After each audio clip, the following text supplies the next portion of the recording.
Kembali lagi di channel Petualangan Catur Blitz, channel yang membahas catur kurang dari 10 menit.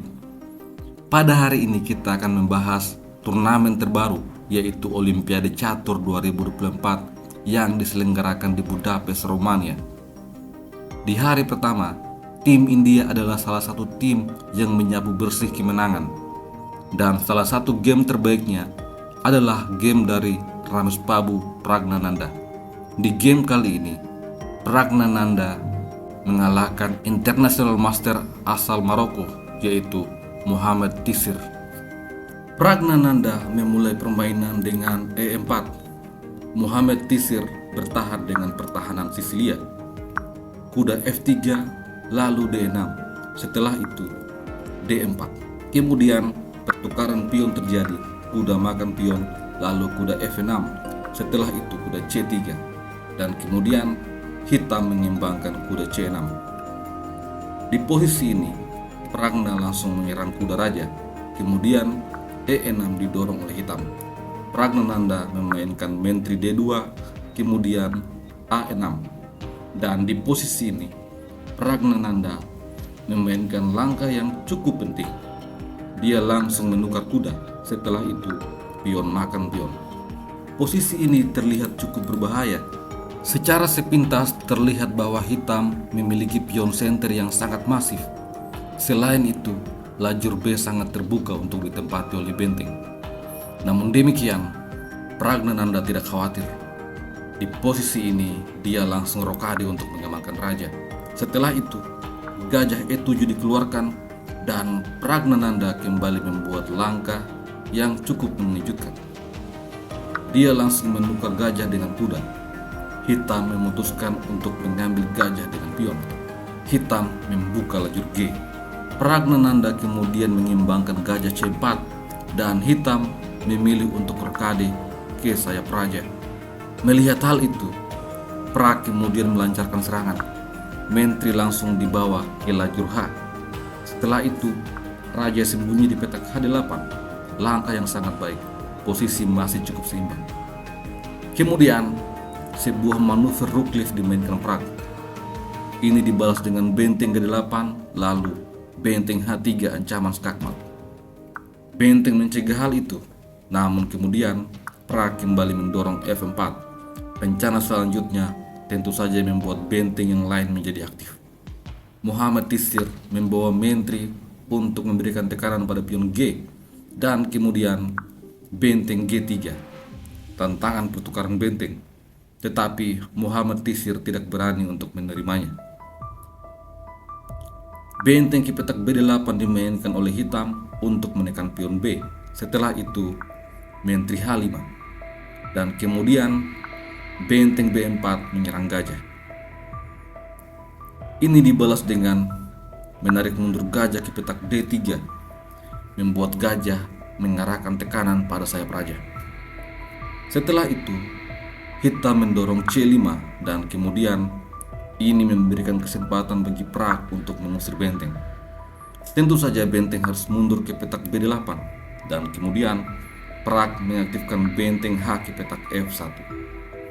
Tisser memainkan benteng G6 dan benteng F ke petak F3. Setelah itu menteri G7.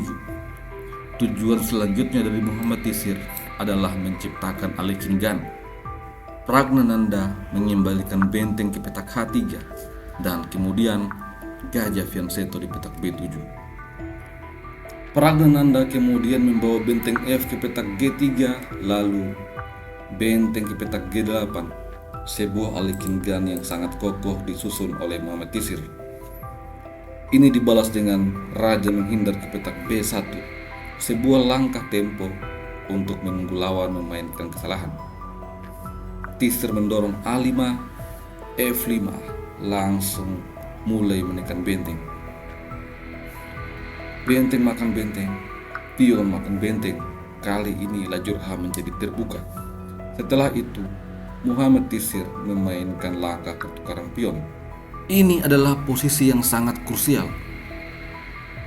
Jika putih salah mengambil sikap, maka keunggulan akan berbalik. Jika putih memilih mengambil pion dengan menteri, maka ini adalah kesalahan fatal karena gajah C8 putih akan kalah kualitas.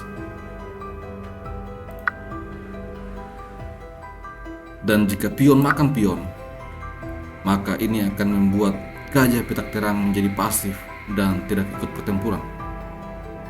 Dan di posisi ini, Pragnananda tidak mengambil pion. Karena jika pion diambil, maka gajah petak terang tidak akan aktif untuk menyerang. Oleh karena itu, dia membawa kuda ke petak D5 langsung menyerang gajah. Muhammad Tisir menyadari bahwa kuda putih sangat kuat. Oleh karena itu, dia harus menyingkirkannya dan dia memutuskan untuk menukar gajah petak terang yang pasif dengan kuda ini.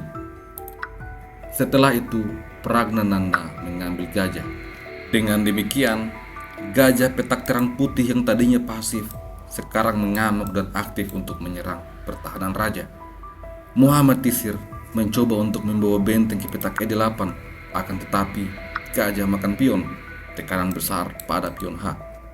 Oleh karena itu, hitam mendorong H6 dan di posisi ini Pragnananda memainkan langkah menteri E2.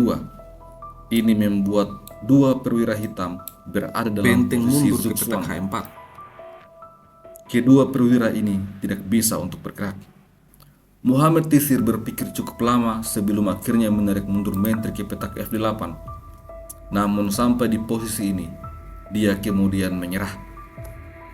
Apabila game ini dilanjutkan, maka putih punya rencana menteri D2, memberikan tekanan pada pion H.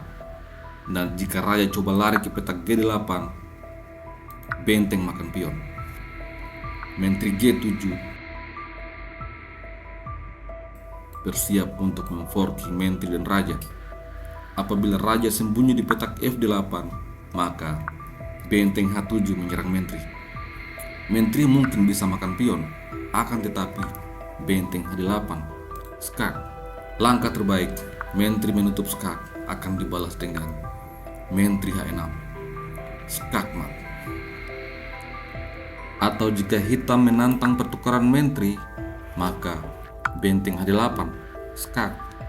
Raja harus lari ke petak G7 dan kemudian menteri makan menteri. Pion makan menteri akan dibalas dengan benteng makan benteng. Putih unggul satu perwira. Sebuah game yang menunjukkan perbedaan level antara Grandmaster dengan International Master. Sampai jumpa lagi pada video selanjutnya. Salam Gens Unasumus.